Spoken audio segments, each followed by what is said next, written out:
છેલ્લા લેક્ચરમાં આપણે લાભના દાખલા શરૂ કર્યા હતા. બે ભાગીદારની પેઢી અને લાભની ગણતરી એને ધ્યાનમાં રાખી મેં તમને એક દાખલો કરાવ્યો હતો, દાખલા નંબર 8, અને 9મો તમને જાતે કરવા કીધો હતો, તમે ગણ્યો હશે. આપણે લઈએ છીએ પેજ નંબર 120 ઉપરથી દાખલા નંબર 10. હેલી, નમ્રતા અને આસ્કા સરખે હિસ્સે નફો નુકસાન વેચતા ભાગીદારો છે. તેઓએ નફા નુકસાન ફાળવણીનું પ્રમાણ બદલીને 4:3:2 નક્કી કર્યું. આ સંજોગોમાં દરેક ભાગીદારના લાભની ગણતરી દર્શાવો. 3 ભાગીદાર,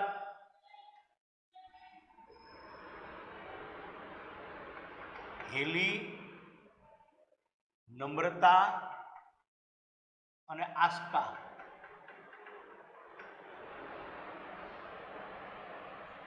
જૂનું પ્રમાણ સરખે હિસ્સે એટલે 1:1:1. નવું પ્રમાણ 4:3:2. આપણે લાભની ગણતરી કરવાની છે. આપણું કોષ્ટક છે એ જ રહેશે.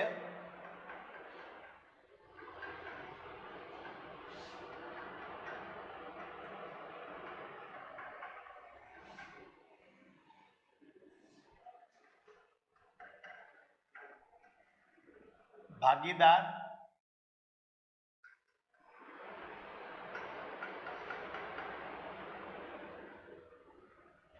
નવો ભાગ, જૂનો ભાગ, લાભનું સૂત્ર, જૂનો ભાગ માઇનસ નવો ભાગ અને પરિણામ.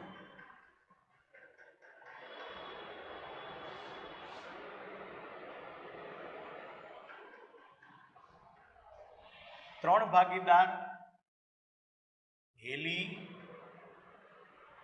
નમ્રતા અને આસ્કા.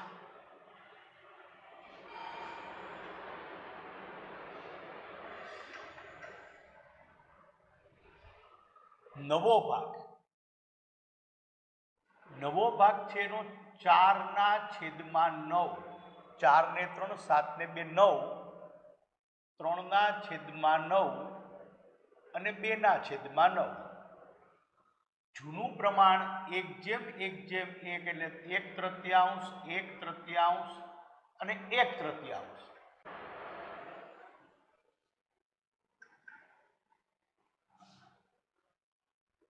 નવો ભાગ લાભ બરાબર 4/9. જૂનો ભાગ 1/3, 27, 12 -9, 3/27 લાભ. નમ્રતા,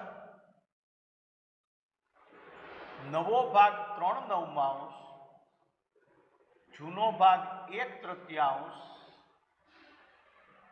9 - 9 એટલે 0. તો એને લાભ અથવા ત્યાગ થતા નથી. આસ્કા, નવો ભાગ 2/9, જૂનો ભાગ 1/3,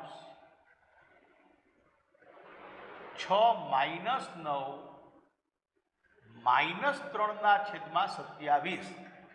લાભના સૂત્રમાં માઇનસ આવે એટલે એને ત્યાગ કહેવાય. ત્યાગ. આનું સાદું રૂપ થતું હોય તો આપવું. આપણે આનો છેદ ઉડશે, ઉડાડી દેવાનો. 3 અને 27 તો છેદ ઉડે 3 વડે એટલે 1/9 લાભ. 1/9 ત્યાગ. નમ્રતામાં લાભ કે ત્યાગ નથી, તો આપણો જવાબ થશે હેલી 1/9 લાભ, આસ્કા 1/9 ત્યાગ. યાદ રાખજો, લાભ અને ત્યાગ હંમેશા સરખા થઈ જવા જોઈએ. અહીંયા થઈ જાય છે, એક લાભ છે એક ત્યાગ છે, છેદ સરખો હોવો ફરજિયાત છે. સાદુરૂપ અપાતું હોય તો આપી દેવું. હવે આમાં છેદ ઉડે એમ નથી, એટલે સાદુરૂપ અપાઈ ગયું કે ભાઈ. તો આ તમારો જવાબ 1/9 લાભ 1/9 ત્યાગ. દાખલો ગણી લ્યો, પછી આપણે નેક્સ્ટ દાખલો કરશું. 5 મિનિટનો સમય.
ત્યાર પછીનો દાખલો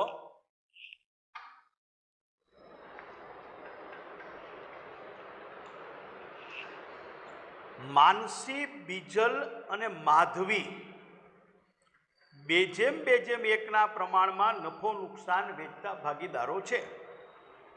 તેઓએ નફા નુકસાન ફાળવણીનું પ્રમાણ બદલીને 3:5:2 નક્કી કર્યું. આ માહિતી પરથી લાભની ગણતરી દર્શાવો. 3 ભાગીદાર માનસી, બીજલ અને માધવી. જૂનું પ્રમાણ 2:2:1, નવું પ્રમાણ 3:5:2. આપણું કોષ્ટક જે છે એ પ્રમાણે આપણે આગળ વધવાનું છે.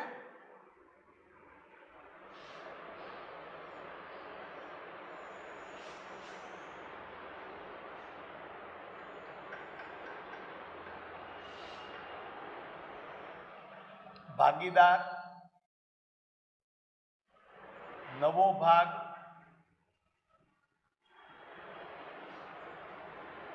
જૂનો ભાગ.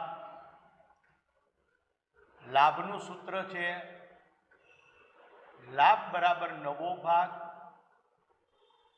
માઇનસ જૂનો ભાગ અને પરિણામ.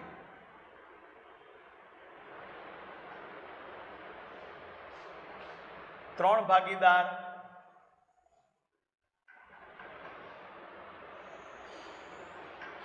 માનસી,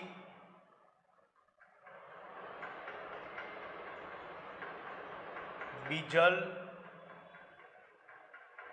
અને માધવી.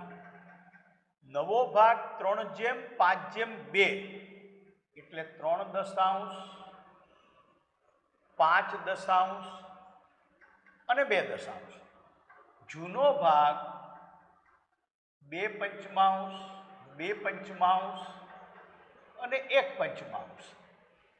લાભનું સૂત્ર છે નવો ભાગ 3 દશાંશ માઇનસ જૂનો ભાગ 2 પંચમાંશ છેદમાં 50 ક્રોસ ગુણાકાર 5 3 15 માઇનસ 20 એટલે -5/50. લાભના સૂત્રમાં માઇનસ આવે તો એનો અર્થ એવો થાય કે એ ભાગીદારે ત્યાગ કર્યો કહેવાય, એટલે 5/50 ત્યાગ. બીજલ નવો ભાગ 5 દશાંશ, જૂનો ભાગ 2 પંચમાંશ 50 25 માઇનસ 20 5/50 માઇનસ નો આવે તો લાભ કહેવાય, 5/50 લાભ. માધવી લાભ નવો ભાગ 2 દશાંશ, જૂનો ભાગ 1 પંચમાંશ ક્રોસ ગુણાકાર 50 5 2 10 માઇનસ 10 એટલે 0. તો એનો અર્થ એમ કે એને લાભ કે ત્યાગ નથી.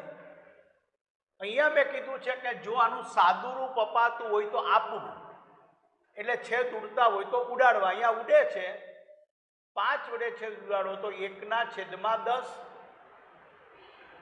1/10. અંતિમ જવાબમાં છેદ સરખો હોવો જોઈએ. માનસી 1 દશાંશ ત્યાગ, બીજલ 1 દશાંશ લાભ. યાદ એટલું રાખજો કે લાભ અને ત્યાગ સરખા થઈ જવા જોઈએ. ત્યાગ 1, લાભ 1, એનો અર્થ એમ કે જવાબ આપણો મળી જાય છે. આ દાખલો ગણી લો. પછી આપણે હજી એક દાખલો ગણશું. આ લેક્ચરનો હજી આના પછી એક દાખલો હું તમને ગણાવું છું.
પછીનો દાખલો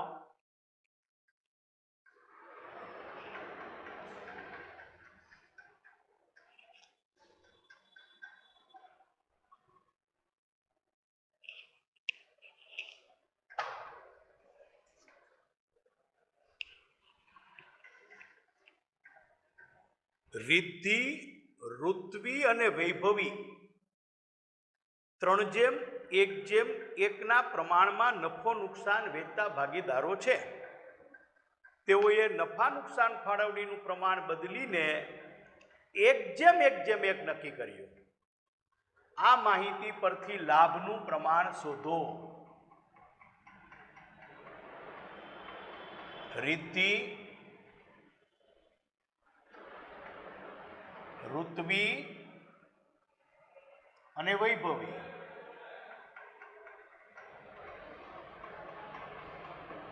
જૂનું પ્રમાણ 3:1:1, નવું પ્રમાણ સરખે હિસ્સે 1:1:1.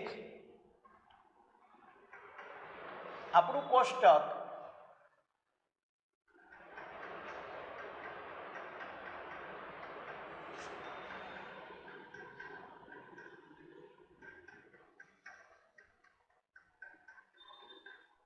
ભાગીદાર,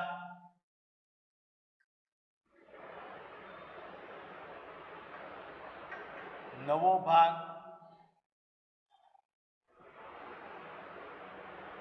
જૂનો ભાગ. લાભનું સૂત્ર છે નવો ભાગ માઇનસ જૂનો ભાગ.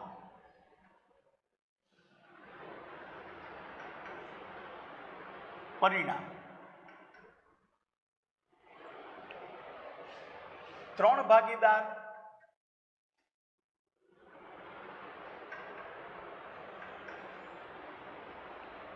રિદ્ધિ,